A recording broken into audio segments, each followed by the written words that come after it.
for both political parties and all Americans. And a coalition of students and faculty is demanding a conversation with incoming President Carol Folt. See It Live starts now.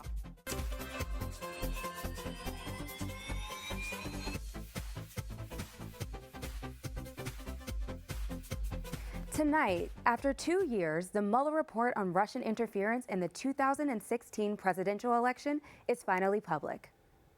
The report concludes that no criminal conduct by the president or his administration occurred, but it is not clear President Trump on obstruction of justice. About a third of the report contains redacted information. The 4 types of redactions made by the Attorney General include grand jury information, classified information from intelligence agencies, material about ongoing investigations, and details that could harm the reputation of third parties. Third parties could include anyone who's been associated with Trump since the start of the investigation.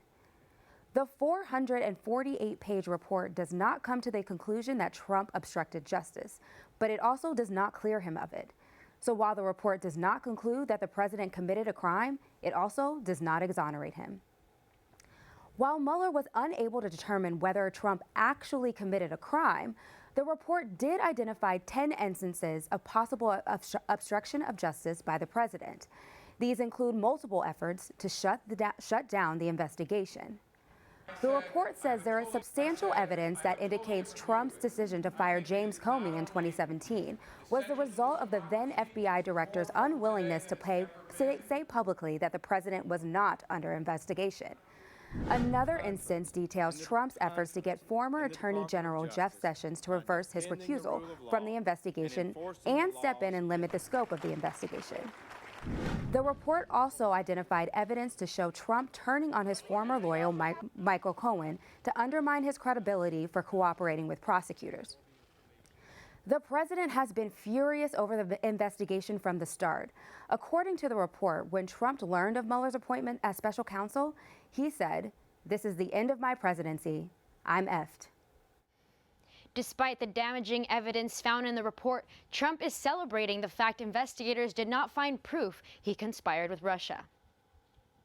Donald Trump tweeted the same statement multiple times, saying no collusion, no obstruction. The tweets were accompanied by GIFs celebrating what he calls his exoneration. Mueller also refrained from indicting Donald Trump Jr. because of a lack of evidence. Trump Jr. responded with a simple "told ya" on Twitter. Chairman of the House Intelligence Committee, Adam Schiff, ripped into Trump today and warned the president that congressional investigations would continue. The facts that are now established by this report are damning. Those acts of obstruction of justice, whether they are criminal or not, are deeply alarming in the President of the United States.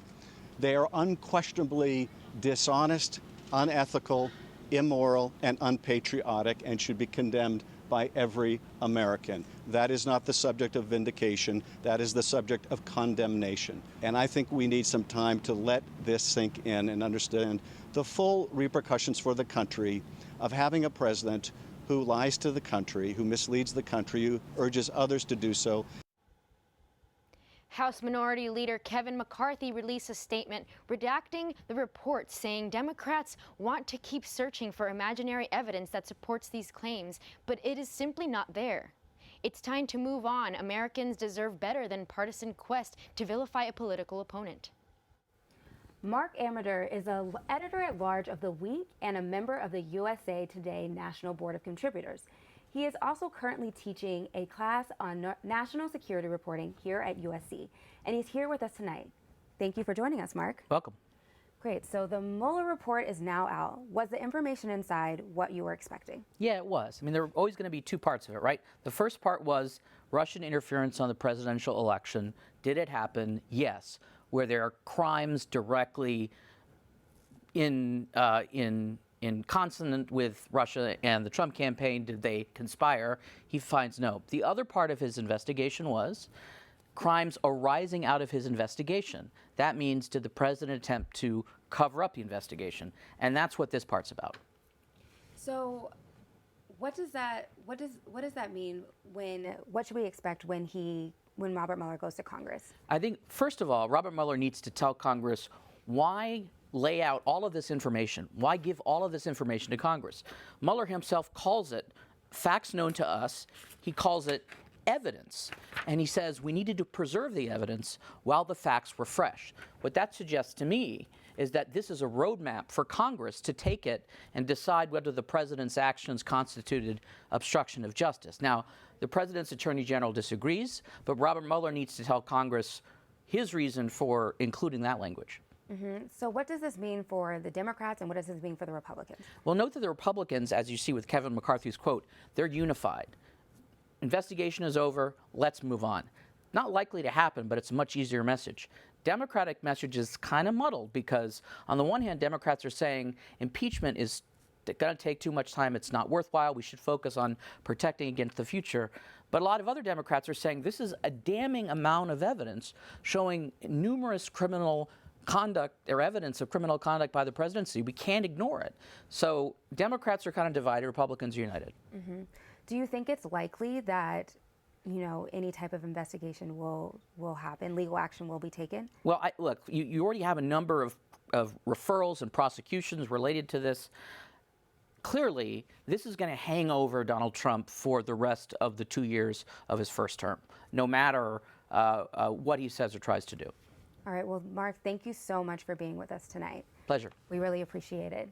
All right, Susie, back to you. When it was announced that the results for the Mueller report would come out today, news outlets like Politico took steps to prepare for the public release. Politico is a popular political journalism publication that partners with news outlets to cover Congress and the presidency. We spoke to a Politico editor to find out how they prepared for the report's release and her thoughts on the reaction from Democrats and Republicans. This is a moment that, you know, newsrooms all over the country and world have been preparing for years, if not, you know, certainly the last few weeks. In my newsroom alone, we have a lot of preparations that we made leading up to this. We've made plans to convert a PDF quickly into some sort of scannable file because that is the only way that we're going to be able to quickly learn what's in there and point out what we didn't know. And it's going to be a mad rush, or it is a mad rush, to do that. Both Republicans and Democrats are looking for evidence. Republicans for assurance that there is nothing there to pursue, as Barr has suggested, and Democrats are going to be looking and trying to find the evidence that suggests that they should continue to investigate the president. The fight is going to be over what exactly is there enough in there to pursue an obstruction charge against the president and Congress. 2020 presidential hopefuls are taking to Twitter to voice their opinions on the Mueller report. Many are demanding a full, unredacted version to be handed over to Congress. South Bend Mayor Pete Buttigieg tweeted, "The Mueller report is a disturbing, if not completely surprising collection of evidence that shows the president putting his own interests ahead of the country's. Today again demonstrates why we need to change the channel in 2020. New York Senator Kirsten Gillibrand believes Congress should see the full report, saying Congress should get the full unredacted Mueller report. The American people have the right to know the facts without the spin. She started an online petition calling on Barr to release the full report. California Senator Kamala Harris chipped in, tweeting, "Barr is acting more like Trump's defense attorney than the nation's attorney general. His press conference was a stunt filled with political spin and propaganda. Americans deserve the unvarnished truth. We need special counsel Mueller to testify publicly in Congress." She also started an online petition to release the full report. Massachusetts Senator Elizabeth Warren said, "It's a disgrace to see an attorney general acting as if the personal attorney and publicist for the president of the United States." And Warren joins Gillibrand and Harris in starting another petition to release the report. U.S. Senator from New Jersey Cory Booker tweeted, quote, "The American people deserve the truth, not spin from the point a Trump appointee. Release Mueller's full report now." Mueller's report was a topic of discussion today among some students. We stopped by the Gould School of Law to talk to students about their take on the Mueller report. While many students we met were still getting up to speed on the findings, a small sampling had some strong first impressions to share. The most shocking piece of information, I think, is the way that Trump and his team reacted. Him being afraid that it could end his presidency might just be enough to end his presidency. Despite the fact that he may not have obstructed justice to a legal certainty, which I think is really hard to prove anyways. You'd have to get into his mind. I actually thought it was pretty revealing that they didn't have a firm stance on the obstruction of justice claim. Well, Mueller, he's an ethical prosecutor. I know he's a U.S. attorney for a lot of years, so whatever he has in the report, I'm sure it's ethical. We asked some law professors to comment, but they declined to talk to us about the Mueller report. People all across America are tweeting their thoughts about the report on Twitter. Hashtag impeach Trump and hashtag Sarah Sanders are trending nationwide. Annenberg professor Matthew Levesque offered his insight on the data. So we're tracking the Twitter conversation about the Mueller report today, and what we're seeing is a tremendous volume. Right now, we're just about 1.5 million total tweets for the day, and that's the day still has many hours left in it. So this is a really big moment for people to participate in Twitter. So if we use the algorithm and the artificial intelligence that we have in our software to look at the tweets from today, looking at positive and negative sentiment, and that's the totality of the tweet, most of them are neutral, 58%, and that means the neutral ones are coming from journalists and news media that are just reporting facts. But those that have sentiment, they're overwhelmingly negative in sentiment. So when we look at where the conversation is taking place on Twitter about the Mueller report today, it's overwhelmingly the United States. It's about 90% of the global conversation is from the United States. And when we dive down into the United States, based on volume of posts, we see that California is number 1, Texas number 2, New York, Florida, and Pennsylvania. The Mueller report has sent Twitter into a frenzy. We've been monitoring the positive and negative reactions pouring in throughout the day. We have another big story here on campus we're following. Our reporter Anwar Stetson is live at Tommy Trojan on Truesdale, where the protest took place earlier today. Anwar? I'm here live in front of Tommy Trojan, where earlier this morning the Tent City protesters marched their way here after a week of standing out on Jefferson and Hoover. Now, of course, the Tent City protests sprung up over the past weekend at the LA Festival of Books to raise awareness. They have numerous issues against the university, ranging from sexual assault to holding accountability for housing and various other issues. They marched here to Tommy Trojan this morning. There's actually an unrelated rally going on behind me, but we were able to speak to Carol Itzkali, who is the spokesperson for USC Forward, one of the groups along with the LA Tenants Union as well as ACCE, who are here marching at Tent City. And let's see what she had to say after the protesters left Tommy Trojan and went to Carol Folt, the new incoming president's office, with their list of demands holding USC accountable. Let's hear from her. So today was day 6 of our Tent City. It culminated with a rally that was joined by dozens and dozens of students and faculty, along with community members and tenant advocates. People picked up tents and we marched. So as I mentioned earlier, there were a list of demands that the Tent City protesters wanted to hold.